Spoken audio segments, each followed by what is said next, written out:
It's my feel-good breakfast show. Welcome back to your Feel Good Breakfast Show, Expresso at SABC3, and another installment of the Culinary Hotline. Bling! Ting, ting, ting! I love it when that happens. We are joined by one of our favorite chefs, Chef Clem, a bestie of mine. I still have to get his number. He's been struggling to give it over to me, but we'll get there after this thing. But you do have his number over here if you have any of your questions you want to send to Chef Clem. And then, of course, our special guest, Sandra February. Sandra February. Honestly, we get so much, like, Sandra, you send through your sunrise pictures, you comment on all our posts. It is so, like, it's actually crazy to actually see you. You're a real person. Yes, I am. Thank you so much, Chef Clem. Thank you, Yeah, I'm so happy that she's not a bot, you know? Because they're real. Yes, they are. They'll come through there, and you know that algorithm happens, the next thing you know, it's a hack. We don't want the hacks here. No. We want the hacks in the kitchen, though. That's where we don't want the hacks, okay? So, Sandra, please, we are excited. This phone's going to ring, and you're going to have to do some answering for us as well, along with Chef Clem. I don't mind answering this phone for you, by the way. I'm a great secretary. Yes. I'm ready for hire. I've heard. Okay. Oh, thank you. This is stunning. Thank you so much. Okay, so we have so many things to cover today when it comes to some of the questions that we have. And I think just to start off, to get you comfortable, Sandra, you've got so many items in front of us. And I do believe there was a question around the meatballs from a scratch. And do you remember the phone call that came through last week? Yes. And Sandra, you were laughing so much. It was like, okay, I didn't even know we were that funny. It was crazy. Yeah, it's just, you know, it's one of those things where, you know, you hear this thing and you're thinking, meatballs seem so simple, man. Yes. But wrapped in mashed potato? Yes. That's what it just goes... But I'm glad what you said in that was very, very good in terms of, you know, don't put that butter through it or whatever. Just, you wanted to keep it solid. Yes. And make it happen. And right. Exactly. So are we going to gooi this? Yes. So you took my advice after the phone call and you actually made them. And I saw the picture. They looked so amazing. Yes. So I'm going to leave it up to you. You're going to talk to us, guide us through this recipe. And I'm going to help you out because I know some of the steps. So I'm going to jump forward. Yes. But tell us how you actually ended up creating these meatballs that came out looking so beautiful. Yes, okay, so I basically took my dry ingredients, the onion, the green pepper, my garlic. I love garlic. Love garlic? Me too. Always have garlic inside. And then my coriander seeds I love, and my rosemary. Rosemary goes in everything. I put rosemary in everything. Okay. And just your normal seasoning, your spice, your salt, and some pepper if you want. And then I fried that first, and then I put it inside my mince mixture. For sure. So do you want to actually go ahead and start building that up? Yes, we can do that. And then, let me just take some, What's the difference between a fricadelle and a meatball?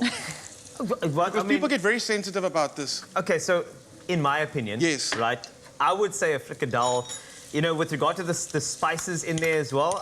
I would put cumin in my fricadelles because it kind of gives it that Cape flavor. I would throw that in there. And, I feel like the onion is a bit chunkier in fricadelles as well. And I think that, remember, the corsi must go into the fricadelle.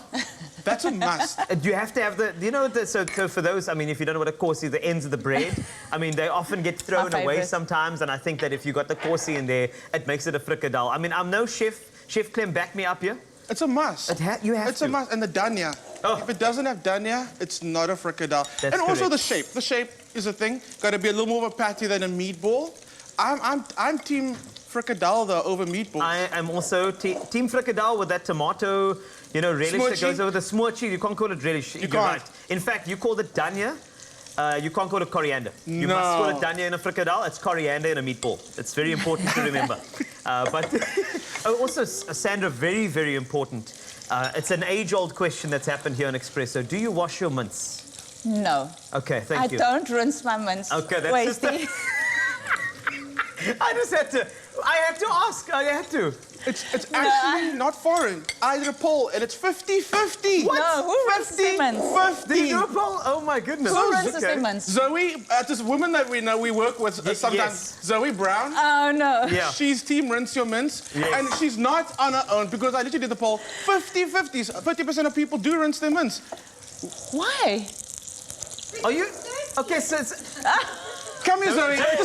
Just come here. Yeah. No. It's dirty. Defend yourself. Guys, it's just when you buy it, it's just from a hygiene perspective, I feel the need to rinse the blood off. Okay. Okay. Right? Yeah. Okay. Are we gonna say okay? I'm the only one here out of the four of us. Yes. Well, Graham's also shaking his head, so it's 1 out of 5 so far. Yeah, that's fine. I've got people in the background going, no. There's a lot But of you this know what? happening in the back. There's a lot of like people just. It's okay. You know what? You know what? If you need to rinse your mince, you rinse that mince. I'm going Because to. I mean, that's the great thing about a kitchen. You make it up as you go along. Now, mince out of the kitchen for us. Mince, mince, mince, Mince, mince. I'll mince, mince out. mince. Bye, guys. Okay, for this recipe, you actually don't want to rinse your mince No. because water's the enemy of this recipe. Yes. And as Thank soon as you you. get, especially because we're going to be deep frying, if you put something that's got extra moisture in it and you put it into the hot oil, it's actually going to start popping and breaking up and it's going to get a bit dangerous. So we're going to try and eliminate any excess moisture going in there. That's why we didn't add the extra butter, extra water, even Nothing. if you, nothing. Keep it dry. That's the thing. And I mean, the Absolutely. flavors will sing with that type of, I mean, it'll definitely sing. So while we do that, I think it's a nice one just to kind of, and I mean, I can pose this to any one of you, so feel free. And this is from, Oh, wow. I'm excited. You got a This phone is the call? moment. Okay, you can do that. Culinary hotline bling. Ting, ting, ting. Call speaking. How can I help you? Yes, how are you, sir? Hi, how you doing? I'm okay, man. That's cool, man. I am excited. I would like to just ask you, you know, we got Chef Clem in studio. We also have Sandra February. You got me. What's your question? My question is to Chef Clem. Should I use non-alcoholic wine or alcoholic wine to tenderize the meat? Which is which? All right. Thank you so much, Dr. Ndidi. So, let me put you on speakerphone over here. Question is simple. Tenderizing the meat using wine just to tenderize the meat. What are your thoughts on that? Can I, Shall we? teaching me. Yes, you. Okay. Go for it. Please. So, wine does tenderize meat and acts as a marinade. Yes. But you don't only have to use wine. So you can even use things like spices and barbecue sauces and the longer. If you actually let it sit there overnight, that's what I say is the best. Okay. And what happens is that marinade gets in, it helps tenderize the meat. But for me, a really great ingredient to use, and Carl, maybe you want to jump on this one, is actually using yogurt.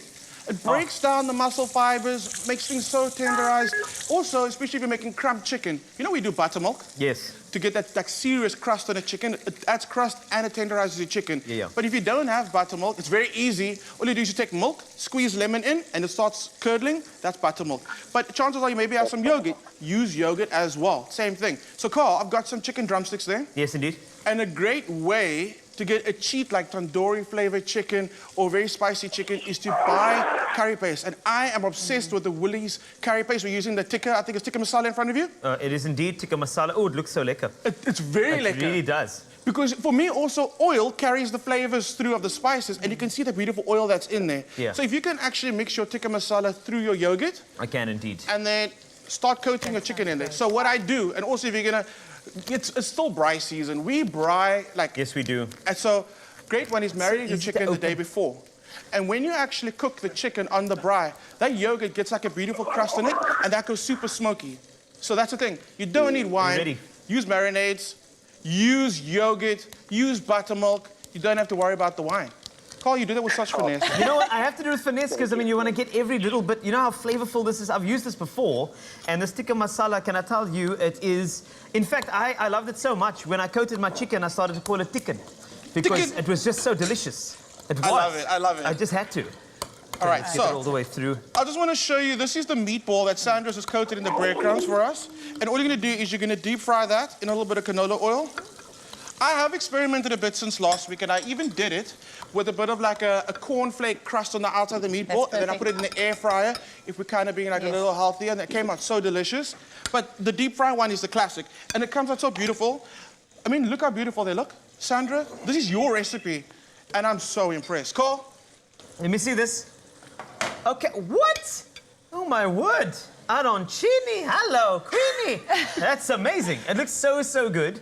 And I know that we have so many more things. I don't know if you have any other culinary conundrums at the moment. I'm going to marinate my chicken. But what you can do is just give us a call. This phone is yours. It's 021-110-5552 if you want to get Chef Clem or Sandra, our special guest, I mean, those are amazing. They really are. And I mean, we've got the talents of this in the kitchen. So give us a call. We'll solve your conundrums in our next session of the Culinary Hotline Bling. Ding, ding, ding! Let's get marinating.